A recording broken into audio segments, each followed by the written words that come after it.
Bhaskar's area YouTube ఛానల్కు స్వాగతం.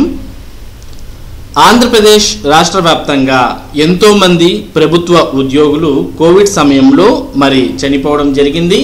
ఎవరైతే కోవిడ్ సమయంలో ఉద్యోగ విధుల్లో ఉంటూ చనిపోయినటువంటి ప్రభుత్వ ఉద్యోగులు ఉన్నారో వారందరికీ కూడా కారుణ్య నియామకాలు ఇప్పటికే కొంతమందికి ప్రభుత్వం ఇచ్చినప్పటికీ ఇంకా కొద్దిమంది ఎవరైతే మిగిలి ఉన్నారో వారికి కూడా కారుణ్య నియామకాలు చేపట్టండి అంటూ అది కూడా గ్రామ మరియు వార్డు సచివాలయాల్లో ఖాళీగా ఉన్నటువంటి ఖాళీలలో కారుణ్య నియామకాలు చేపట్టండి అంటూ ప్రభుత్వం ఆదేశాలు ఇవ్వడం జరిగింది. దాంతోపాటు ఆంధ్రప్రదేశ్ రాష్ట్ర వ్యాప్తంగా ఉన్నటువంటి విద్యార్థులకు కుల మరియు ఆదాయ ధృవీకరణ పత్రాలు అనగా ఇన్కమ్ మరియు క్యాస్ట్ సర్టిఫికేట్స్ ప్రతిసారి తీసుకోవాల్సిన అవసరం లేదని, ఒక్కసారి తీసుకుంటే వాటి యొక్క ధృవీకరణ శాశ్వతంగా చెల్లుతుందని, సర్టిఫికేట్స్ అనేవి పర్మనెంట్ గా ఉండే విధంగా ఆంధ్రప్రదేశ్ ప్రభుత్వం ఆదేశాలు కూడా ఇవ్వడం జరిగింది. వీటికి సంబంధించిన సమాచారాన్ని మనం మరింతగా చూసినట్టయితే ప్రభుత్వ కారుణ్యం కోవిడ్తో మృతి చెందిన ఉద్యోగుల కుటుంబాల్లో ఒకరికి ఉద్యోగం, గ్రామ మరియు వార్డు సచివాలయాల్లో ఉద్యోగాలకు 241 మంది అర్హులు. ఇప్పటికే 164 మందికి నియామక ఉత్తర్వులు జారీ, మిగిలిన వారికి వెంటనే నియామక ఉత్తర్వులు జారీ చేయాలని సిఎస్ ఆదేశం. కోవిడ్-19తో మృతి చెందిన ప్రభుత్వ ఉద్యోగుల కుటుంబాల పట్ల రాష్ట్ర ప్రభుత్వం కారుణ్యం చూపుతోంది. కోవిడ్తో 2917 మంది ప్రభుత్వ ఉద్యోగులు మృతి చెందగా వారి కుటుంబాల్లో ఒకరికి చొప్పున కారుణ్య నియామకాలను చేపట్టిన విషయం తెలిసిందే. గతంలోనే కారుణ్య నియామకాల కోసం 2744 మంది దరఖాస్తు చేసుకోగా 1488 మందికి ఉద్యోగాలను కల్పించింది. పెండింగ్లో ఉన్న దరఖాస్తులకు గ్రామ మరియు వార్డు సచివాలయాల్లో ఖాళీగా ఉన్న పోస్టుల్లో కారుణ్య నియామకాల కింద ఉద్యోగాలు కల్పించాలని ఇటీవల ప్రభుత్వం ఆదేశాలు జారీ చేసింది. మృతి చెందిన ఉద్యోగికి మైనర్ పిల్లలు ఉంటే వయస్సు విద్యార్హతల ఆధారంగా జీవిత భాగస్వామికి ఉద్యోగం ఇవ్వడానికి ప్రాధాన్యత ఇవ్వాలని ఆదేశాల్లో స్పష్టం చేశారు. గ్రామ వార్డు సచివాలయాల్లో ఖాళీగా ఉన్న ఆయా పోస్టుల విద్యార్హతలు సాంకేతిక అర్హతలు ఆధారంగా కారుణ్య నియామకాలను భర్తీ చేయాలని ఆదేశించారు. ఈ ఆదేశాల నేపథ్యంలో గ్రామ మరియు వార్డు సచివాలయాల్లో కారుణ్య నియామకాల కింద ఉద్యోగాల కోసం 330 దరఖాస్తులు వచ్చాయి. ఇందులో 241 దరఖాస్తులు అర్హమైనవిగా గుర్తించారు. వీటిలో ఇప్పటి వరకు జిల్లాల వారీగా 164 మందికి అంటే 164 మందికి ఉద్యోగ నియామక ఉత్తర్వులను జారీ చేశారు. మిగతా 77 మంది అర్హత గల కుటుంబాల్లోని వారికి వెంటనే ఉద్యోగ నియామక ఉత్తర్వులు జారీ చేయాల్సిందిగా రాష్ట్ర ప్రభుత్వ ప్రధాన కార్యదర్శి డాక్టర్ జవహర్ రెడ్డి ఇటీవల నిర్వహించిన వీడియో కాన్ఫరెన్స్లో కలెక్టర్లను ఆదేశించారు. ఉద్యోగ నియామక ఉత్తర్వులు జారీ చేయడంతో పాటు అందరూ ఉద్యోగాల్లో చేరిన నివేదికను ప్రభుత్వానికి సమర్పించాల్సిందిగా సిఎస్ సూచించారు. కాబట్టి ఎవరైతే కోవిడ్ సమయంలో మృతి చెందారో అటువంటి ప్రభుత్వ ఉద్యోగులకు ప్రస్తుతం కారుణ్య నియామకాలను ప్రభుత్వం చేపడుతోంది. అది కూడా గ్రామ మరియు వార్డు సచివాలయాల్లో ఉన్నటువంటి ఖాళీలలో ఈ కారుణ్య నియామకాలు చేపడుతోంది. కారుణ్య నియామకాలు ఇచ్చేటటువంటి వారి యొక్క అర్హతలను ఆధారంగా చేసుకుని వారికి సరిపోయేటటువంటి ఉద్యోగాలలో వారిని నియామకం చేయడం జరుగుతుంది అనే సమాచారాన్ని మనం ఇక్కడ చూస్తున్నాం. దీంతో పాటు గ్రామ మరియు వార్డు సచివాలయాల్లో ఇక మీదట తీసుకునేటటువంటి కుల ధృవీకరణ పత్రం ఇక శాశ్వతంగా చెల్లుబాటు అవుతుంది అనే విషయాన్ని కూడా ప్రభుత్వం పేర్కొంది. దానికి సంబంధించిన సమాచారాన్ని మనం ఇక్కడ చూడవచ్చు. ప్రభుత్వ శాఖలు మళ్ళీ అడగకూడదు. ఆదాయ ధృవీకరణ కోసం 6 దశల నిర్ధారణ మాత్రమే. సర్టిఫికెట్ కోసం విద్యా సంస్థలు విద్యార్థులను ఒత్తిడి చేయవద్దు. మార్గదర్శకాలు జారీ చేసిన ప్రభుత్వం ప్రజల ఇబ్బందులకు చెక్. ఏటా 1.20 కోట్ల సర్టిఫికెట్లు జారీ చేస్తున్న రెవెన్యూ శాఖ తాజా విధానంతో 95% తగ్గే అవకాశం.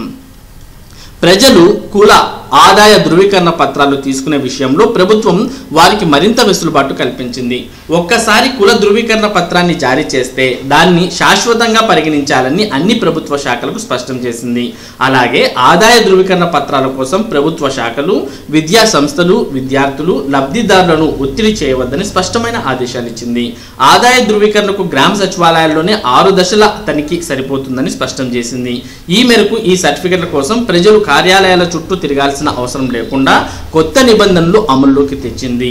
డిజిలాకర్లో సర్టిఫికెట్లను అందుబాటులో ఉంటాయి. కులం స్థానికత, పుట్టిన తేదీ, సర్టిఫికెట్ల నిబంధనలకు సంబంధించి జీఓఎంఎస్ నంబర్ 469, ఆదాయ ధృవీకరణ పత్రాలకు సంబంధించి జీఓఎంఎస్ నంబర్ 484ను తాజాగా విడుదల చేసింది.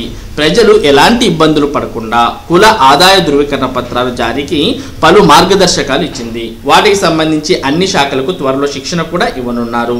ఏటా కుల ఆదాయ ధృవీకరణకు సంబంధించి 1.20 కోట్ల సర్టిఫికెట్లను రెవెన్యూ శాఖ జారీ చేస్తుంది. కొత్త నిబంధనలతో 95% సర్టిఫికెట్ల జారీ తగ్గిపోనుందని ప్రభుత్వం పేర్కొంది. ప్రభుత్వ శాఖలు మళ్ళీ అడగకూడదు. సంక్షేమ పథకాల కోసం వచ్చే లబ్ధిదారులను ఆయా ప్రభుత్వ శాఖలు తాజా కుల ధృవీకరణ పత్రాలు అడుగుతున్నాయి. దీనివల్ల ప్రజలు వాటి కోసం కార్యాలయాల చుట్టూ తిరగాల్సి వస్తుంది. గతేడాది 52 లక్షల కుల ధృవీకరణ పత్రాలు జారీ చేశారు. అలాగే ఇటీవల ప్రభుత్వం నిర్వహించిన జగనన్న సురక్ష కార్యక్రమంలో 42 లక్షలకు పైగా పత్రాలు అందజేశారు. వాటికి సంబంధించిన డేటాబేస్ మొత్తం మీ సేవ ఏపీ సేవా కేంద్రాల్లో ఉంది. వాటి ద్వారా ఈ సర్టిఫికెట్లను ఎలాంటి విచారణ లేకుండా మళ్ళీ జారీ చేసేలా కొత్త నిబంధనలు రూపొందించారు. వీటి ప్రకారం ఒక్కసారి జారీ చేసిన కుల ధృవీకరణ పత్రం ఎప్పుడైనా చెల్లుబాటు అవుతుంది. లబ్ధిదారుడు గతంలో జారీ చేసిన సర్టిఫికెట్ సమర్పించినప్పుడు ప్రభుత్వం శాఖలు మళ్ళీ తాజా సర్టిఫికెట్ను అడగకూడదు. అలాగే మీ సేవ ద్వారా గతంలో కుల ధృవీకరణ పత్రం పొందిన వారికి ఏ కేటగిరీ సేవగా తక్షణమే తాజా ధృవీకరణ పత్రాన్ని ఇవ్వాలి. వారి కుల నిర్ధారణ కోసం తహసీల్దార్, ఇతర అధికారులు దానిపై మళ్ళీ విచారణ చేయాల్సిన అవసరం లేదని ప్రభుత్వం స్పష్టం చేసింది. ఒకవేళ లబ్ధిదారుడి తండ్రి, సోదరులు ఎవరైనా గతంలో కుల ధృవీకరణ పత్రం పొంది ఉంటే వారి బంధుత్వాన్ని పౌర సరఫరాల శాఖ డేటాబేస్ ద్వారా నిర్ధారించుకొని ఈ కేవైసీ పూర్తయితే విచారణ లేకుండా వెంటనే సర్టిఫికెట్ జారీ చేయాలి. ఈ కేవైసీ పెండింగ్లో ఉంటే గ్రామ మరియు వార్డు సచివాలయాల్లో దాన్ని పూర్తి చేసి సర్టిఫికెట్ అందించాలి. ఓబీసీ, ఈడబ్ల్యూఎస్, ప్రభుత్వ ఉద్యోగాలు, పథకాల కోసం ప్రస్తుత విధానంలోనే సర్టిఫికెట్లు జారీ చేయాలని ప్రభుత్వం పేర్కొంది. ఆదాయ ధృవీకరణకు 6 దశల నిర్ధారణే. దారిద్ర్య రేఖకు దిగువనున్న బీపీఎల్ అంటే బిలో పావర్టీ లైన్ గురించి తెలుసుకోవడానికి విద్యా సంస్థల్లో స్కాలర్షిప్లు, ప్రభుత్వ పథకాలు, ఫీజు మినహాయింపులు పొందేందుకు ఆదాయ ధృవీకరణ పత్రం తప్పనిసరిగా మారింది.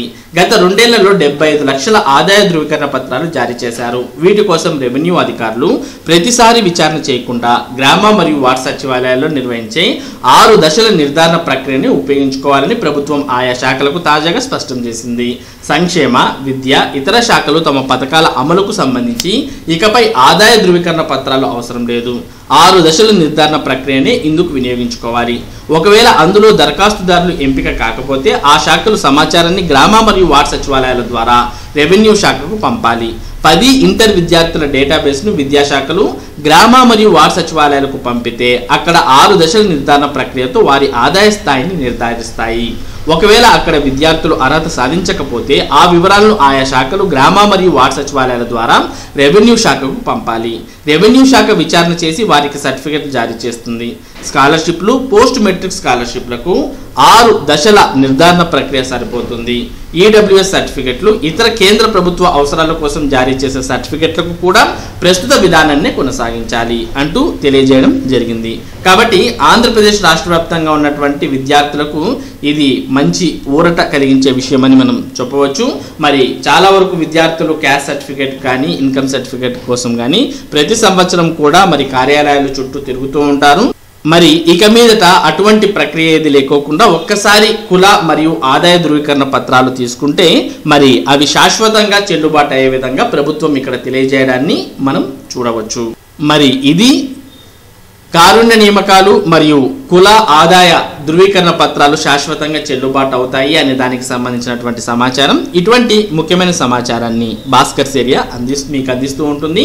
మరి ఈ సమాచారం మీరు మిస్ కాకుండా ఎప్పటికప్పుడు పొందాలి అంటే మన భాస్కర్స్ ఏరియా యూట్యూబ్ ఛానల్కు సబ్స్క్రైబ్ అవ్వండి. Thank you for watching this video.